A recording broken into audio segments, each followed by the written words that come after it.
Happy with Gopa kitchen cooking এর আরো একটি নতুন পর্বে জানাই তোমাদের সকলকে স্বাগতম। কুলচা বানানোর জন্য প্রথমেই নিয়েছি এখানে আমি 1 কাপ ময়দা, একই কাপে মাপ করে নিয়েছি 1 কাপ আটা, দিয়ে দেবো চিনির গুঁড়ো। আমি এখানে গুঁড়ো চিনি ব্যবহার করছি।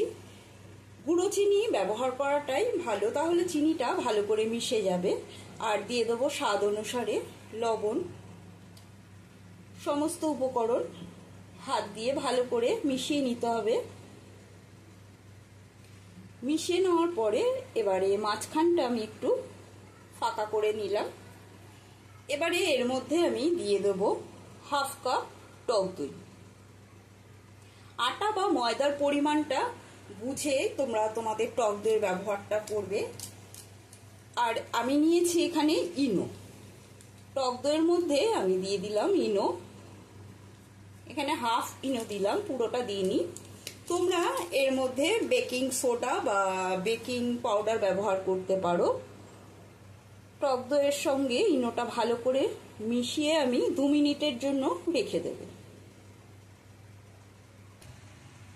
দইয়ের মধ্যে ইনোটা দিয়ে 2 মিনিটের জন্য ঢাকা বন্ধ করে রেখেছিলাম। 2 মিনিট বাদে ঢাকাটা সরিয়ে দিচ্ছি। দেখো দইটা কতটা ফুলে উঠেছে আর কিরকম একটু ছিদ্র ছিদ্র দেখা যাচ্ছে।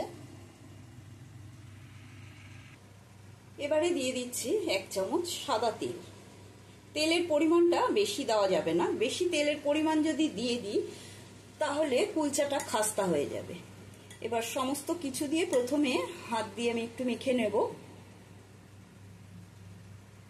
ভালো করে এরকম একটু রগড়ে রগড়ে আটা আর ময়দাটা মেখে নিতে হবে। এবারে দিয়ে দেবো এর মধ্যে অল্প অল্প করে জল দেব।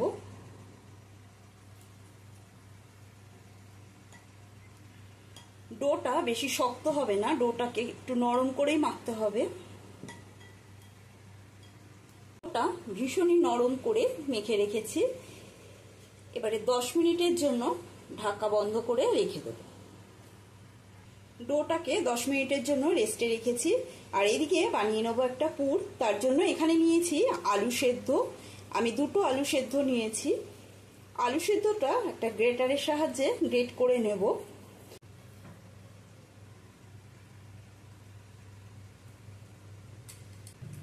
সমস্ত আলুটা গ্রেটারের সাহায্যে গ্রেট করে নেব। আলু দুটো গ্রেটারের সাহায্যে গ্রেট করে নেওয়া হয়ে গেছে। এবারে আলুর মধ্যে দিয়ে দেব আমি পেঁয়াজ কুচি। এখানে ছোট সাইজের একটা পেঁয়াজ কুচি করে নিয়েছি। দিয়ে দেব আদা কুচি, একটা কাঁচা লঙ্কা কুচি দিচ্ছি, ঝালটা নিজেদের পরিমাণ বুঝে ব্যবহার করবে। আর দিয়ে দিচ্ছি সামান্য গোলমরিচের গুঁড়ো, দেব চাট মশলা, স্বাদ অনুসারে লবণ, দিয়ে দেব কিছুটা ধনেপাতা কুচি। সমস্ত কিছু দিয়ে আলু সেদ্ধটা ভালো করে মেখে নেব। দিয়ে দেবো ভাজা জিরের গুঁড়ো, এতে করে ফ্লেভারটা বেশ ভালো লাগে। সমস্ত কিছু দিয়ে আলুটা ভালো করে মেখে নিতে হবে।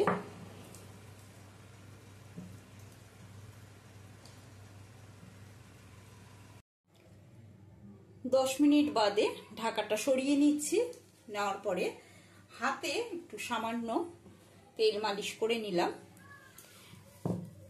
দেখো ডোটা কতটা ফুলে উঠেছে। আর এরকম একটু নরম টাইপের ডোটা বানাতে হবে, তবে কুলচাটা খুব সফট হবে।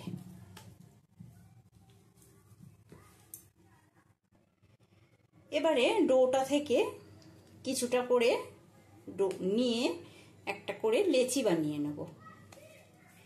লেচিটা বেশি বড়ও করব না, আবার বেশি ছোটও করব না, একটু মাঝারি সাইজের লেচি বানিয়ে নেব।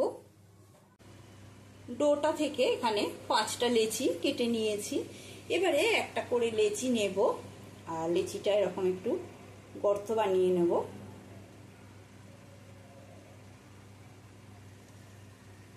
এবারে এর মধ্যে দিয়ে দেব যে আলুর পুরটা বানিয়ে রেখেছিলাম, সেই পুরটা দিয়ে দেব।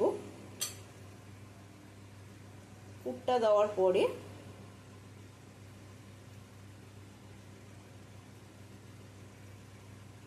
এইভাবে চারিদিকটা মুড়ে নেব।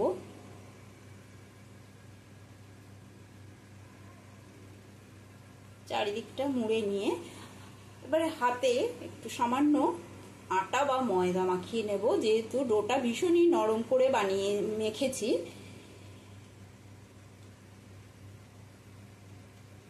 এরকম একটা করে আলুর পুর ভরে ভরে রেখে দেব। আবারও একটা করছি। এই একই পদ্ধতিতে সমস্ত লেচিগুলোর মধ্যে আলুর পুরটা ভরে নেব। প্রতিটা লেচির মধ্যে পুর ভরা হয়ে গেছে আলুর। এবারে রুটি বেলনির ওপর দিয়ে ছড়িয়ে দিচ্ছি কিছুটা ময়দা। ময়দাটা ছড়িয়ে দেওয়ার পরে একটা করে লেচি নেব আর গোল করে বেলবো না, একটু লম্বা শেপে বেলে নেব। আর বেলার সময় একটু আস্তে করে চেপে চেপে বেলতে হবে।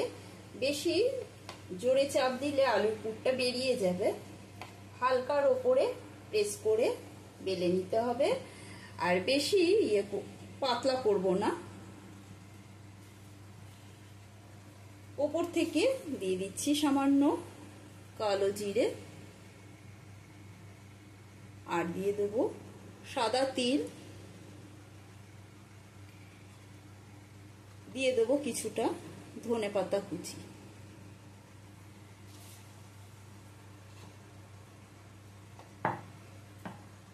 এসব উপকরণগুলো দেওয়ার পরে আবারও হালকা করে একটু বেলে নেব।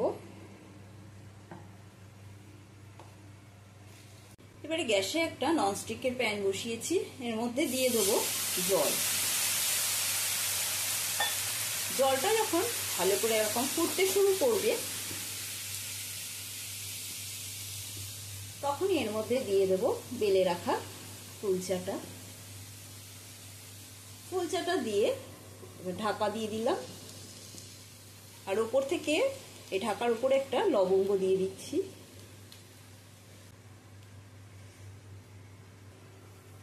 জলটা শুকিয়ে গেছে। এবার গ্যাসের স্টিমটা লো টু মিডিয়ামে করে আর একটু সময় ধরে হতে দেব। এবারে ঢাকাটা সরিয়ে নিচ্ছি। দেখো কুলচাটা কতটা ফুলে উঠেছে, অনেকটাই ফুলে উঠেছে। এবারে এটাকে আস্তে আস্তে তুলে নিতে হবে। এবারে উল্টে দেবো আর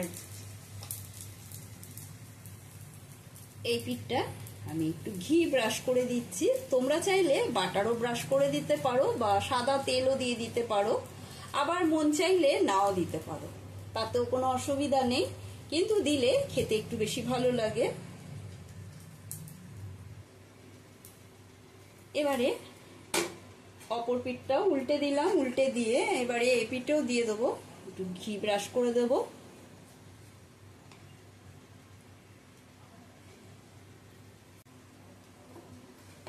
ঘিটা ব্রাশ করে এপিট ওপিট করে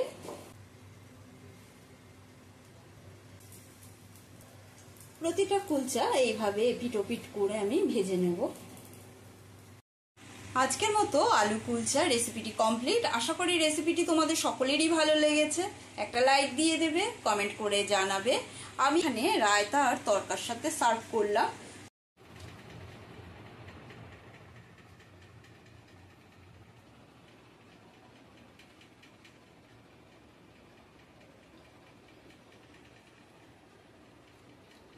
ফাটাফাটি হয়েছে।